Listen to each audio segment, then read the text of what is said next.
So let us now understand the equilibrium in a chemical process. So if you have a reaction, a generic reaction A and B giving you C and D. Okay, and let us understand let us consider it to be a reversible reaction. So what is happening? Initially, the concentration of products, okay, there are products are not formed. So the concentration is 0 and the reactants is whatever we have taken. Alright, now gradually what happened as the reaction is proceeding, what is happening? The concentration of reactants is becoming lesser and the concentration of products is slowly increasing.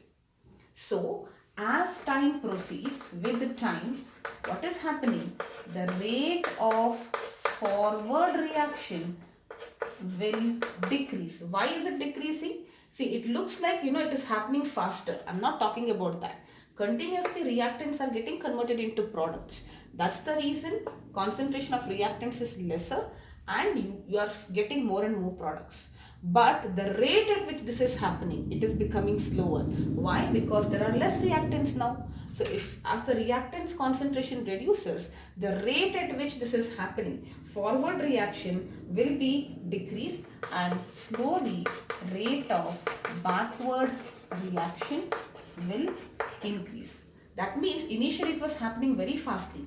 Many reactants were converted into products. But over a period of time, you say that only some of it is converting slowly it is getting converted into products. Okay, and uh, every time what is happening, products is also getting converted into reactants, but initially the products which were converting into reactants, the backward reaction was happening slowly. Okay, because there were very few products initially.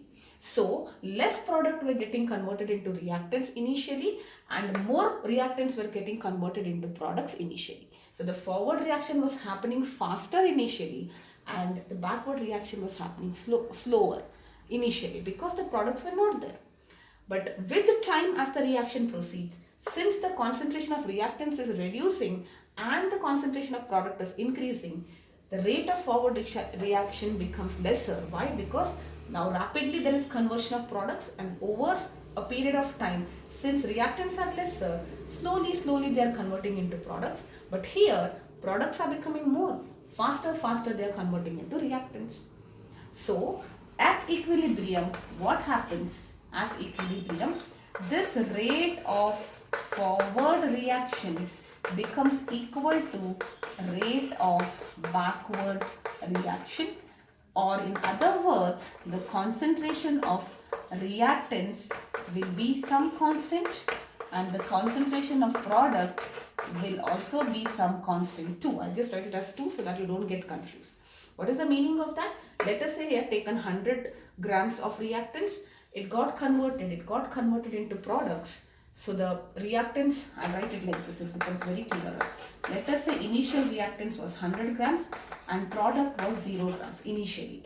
So the reaction is proceeding. So let us say the reactant is becoming 80, from 80 to 70, and let us say at 60 for this reaction. Okay, and let us say this is becoming it need not be 20 as such. It depends on how many the stoichiometric coefficient, but I'm just taking an example very randomly. So let us say it is becoming 15, 25, 30, or and at this stage if the reactant is becoming 60 only and if the product remains 30 only.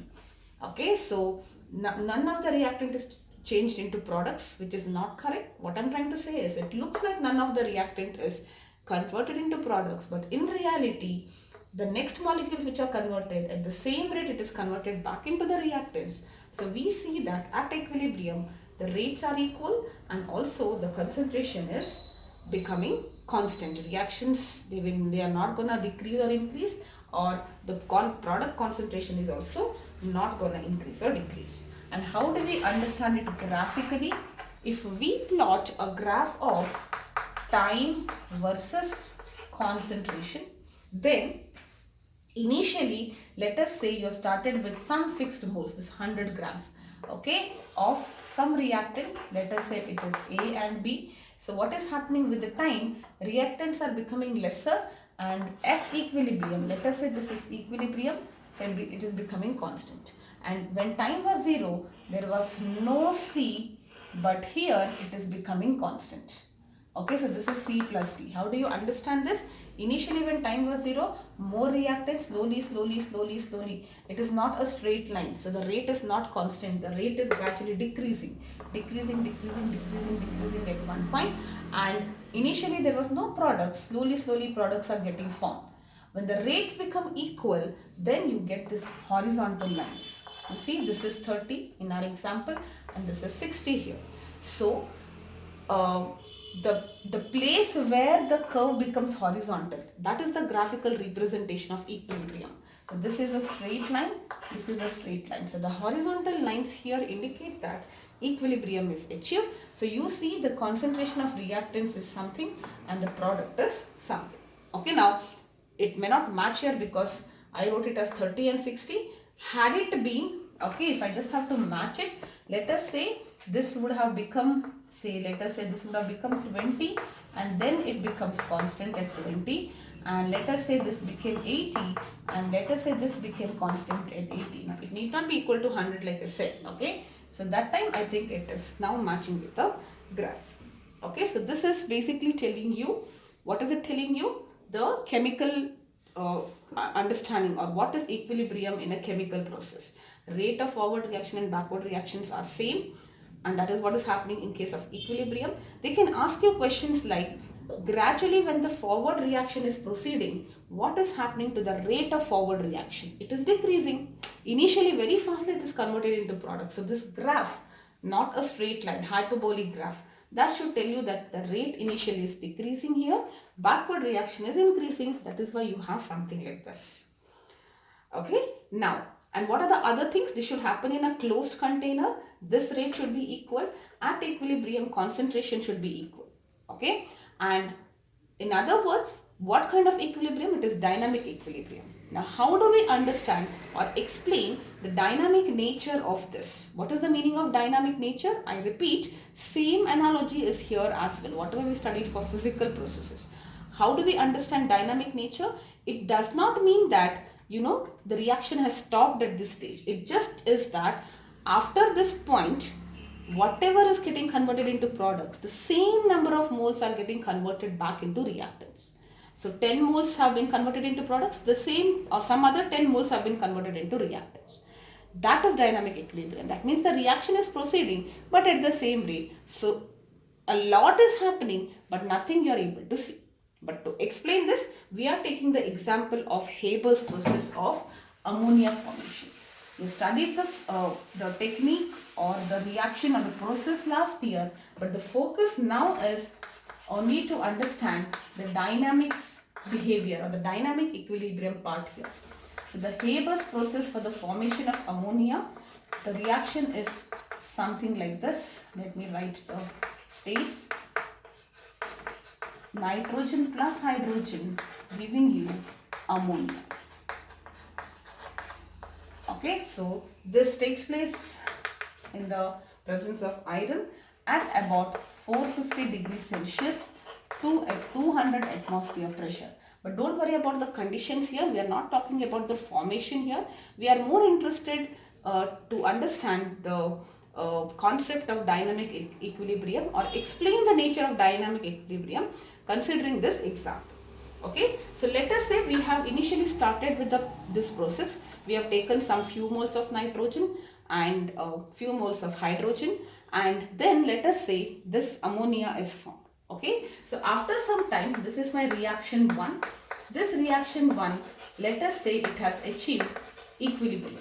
That means, looks like nothing is happening, or the rate of forward and backward are the same. So at equilibrium, let us say the concentration of nitrogen is X, concentration of hydrogen is Y, and the concentration of ammonia is something. We can measure it out, right? We can analyze this equilibrium mixture. So this equilibrium, at equilibrium of this reaction, the equilibrium mixture, what is the meaning of equilibrium mixture? Whatever is the mixture of reactants and products during equilibrium. So what it contains? It would contain nitrogen, hydrogen and ammonia. Of course, because if everything was converted, then there are zero. But an equilibrium is achieved. That means some amount of ammonia is there, some amount of hydrogen is there, some amount of ammonia is also there, which is the product. Okay. Now, suppose the same reaction was carried out. We are carrying out another reaction R2 here. And what is that R2? Instead of using hydrogen, we are using deuterium. What is this deuterium? An isotope of hydrogen. The only thing is, chemically it is same, it has got an extra neutron, that's all, because of which its mass is different, that's all. Okay, so what is the product you would get here? You would get ND3. Okay, and let us say this reaction also, after you wait, it has achieved equilibrium, and now this equilibrium, now both are separate. Okay, in one vessel you are carrying out this, and in one more vessel you are carrying out this. So this equilibrium mixture, what it would contain? Nitrogen, deuterium and ND3. Okay. Now what you are doing? You are mixing both the equilibrium mixtures. If you mix both, the net equilibrium mixture now would contain what? It would contain everything, right? It would contain nitrogen, hydrogen, ammonia. Nitrogen, hydrogen, ammonia, let me write it, and also again I am not going to write nitrogen again, deuterium and ND3. Okay, so I am mixing this, and this is the expectation. If I see it inside through an electroscope or an analyzer, this are the we can see traces of all of this in the equilibrium mixture, which is the equilibrium mixture of the two equilibrium mixtures. Okay, now if I allow it to stand for some time, means I'm not disturbing it. And then if you again observe with the help of a electron microscope, what you see here is, along with this 5, okay, after some time if you see, along with this 5 things, you would also see some additional things like HD, NHD2 and NH2D.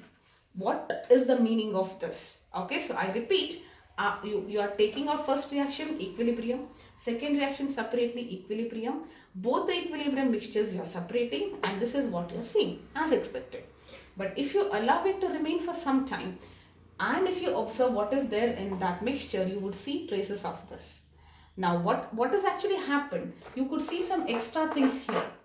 Okay, it looks like hydrogen and deuterium reacted, and you got this, correct?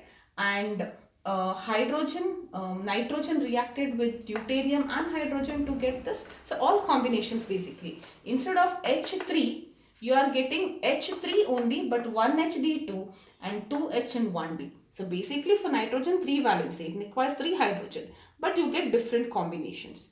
This proves that a dynamic equilibrium was achieved. Okay, dynamic equilibrium was achieved. How does it prove rather? Because the reaction had continued, correct? When we say there are traces of some other things, it means the reaction continued and you had isotopes which entered into the solution, correct? Earlier there was no isotope, we only had this much. But after some time the reaction continued and this deuterium mixed with other things. That means the reaction has continued, and if the reaction is continued, to us it looked like nothing was happening, reaction stopped. But the proof of these isotopes, new mix or new chemicals which were formed, gives us a proof that dynamic equilibrium is achieved, which is nothing but the reaction has continued. If had static equilibrium been achieved, then you would have not seen these traces. Okay, static equilibrium means the reaction will have stopped. So be very clear with the equilibrium chapter. The reaction never stops. It looks like nothing is happening. Remember that first example when you're trying to balance on the rope. For us it looks like he's very calmly walking, but inside him a lot of things is happening. Correct? The same thing here. So always equilibrium is dynamic equilibrium, which means that the reaction has continued. Isotopes have entered the solution, alright, which is a proof to say that it is not that the reaction has stopped. There is an equilibrium, but the only thing is whatever changes are happening in the forward, at the same rate backward changes are happening. So to us it looks like nothing is happening. Okay, and one more example here. So this was the proof, and if you draw the graph of time versus concentration, you can see that, look at that, this was a lesser amount of nitrogen. So let us say this hydrogen was 3 times and ammonia was initially 0. So this is the state flat line here, equilibrium. So this is your hydrogen, nitrogen and ammonia. You are taking 1:3, so 1:3, and ammonia form, you can even write it like this, but it all depends on what is there in the equilibrium. So this will be the graph. Okay, so another important thing was also observed in the case of H2I2 reaction. Okay, so let me tell you that also. So when you had H2 plus I2 giving you 2HI, in this reaction the graph looks something like this. First let me draw the graph and then it becomes easier. Okay, so let us say this is also time. Okay, and let us say this is the state of equilibrium. Okay, something like this. Okay, now what is happening initially, let us say we had taken, it would look something like this. So be very careful when for the flattish. Okay, so this is a mixture of H2I2, H2I2, and this is HI.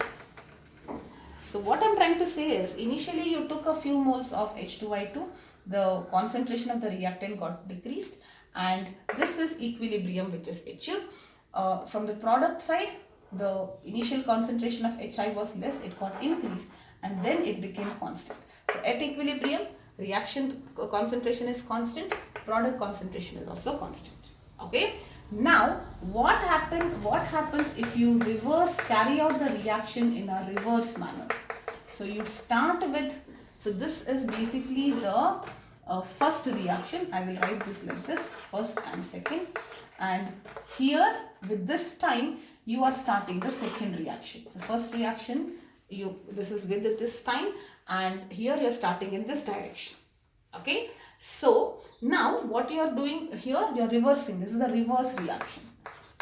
Okay, so what you are doing initially, you are taking some few moles of HI, like 10 moles, 15 moles or whatever, and this becomes the reactant, and there are no products. So 0, no products here, 0. So over a period of time, this is reducing, this is increasing, and then it becomes constant at that same time interval. Alright, so I believe this you're understanding. They achieve equilibrium at the same time. They tend to become constant at the same time. So this is the time when they start becoming constant. Okay, now if you continue, this will be something like this, so that the graph, it is flat only at this particular time. We are saying that it is becoming constant like this, and here it becomes constant like this. Okay, but we are stopping it here, that's why we are not drawing the graph. So what it means here, I'll just write this one statement. If total number of hydrogen and iodide atoms are same in a given volume,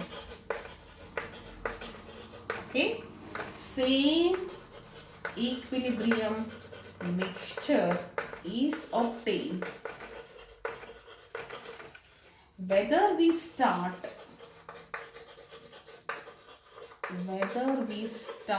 it from pure reactant or pure product. What is the meaning of that? Let us say we are having a fixed number of hydrogen atoms, 10 or something. Okay, now if you are starting with a fixed number, any number, alright, and you carry out the reaction, the same equilibrium mixture, let us say at equilibrium you are having this much concentration of whatever it is, correct? You are having, let us say, this concentration of what is this, HI, and this much concentration of this. The same equilibrium mixture, you are getting the same concentrations if you are carrying it out from the reverse direction as well.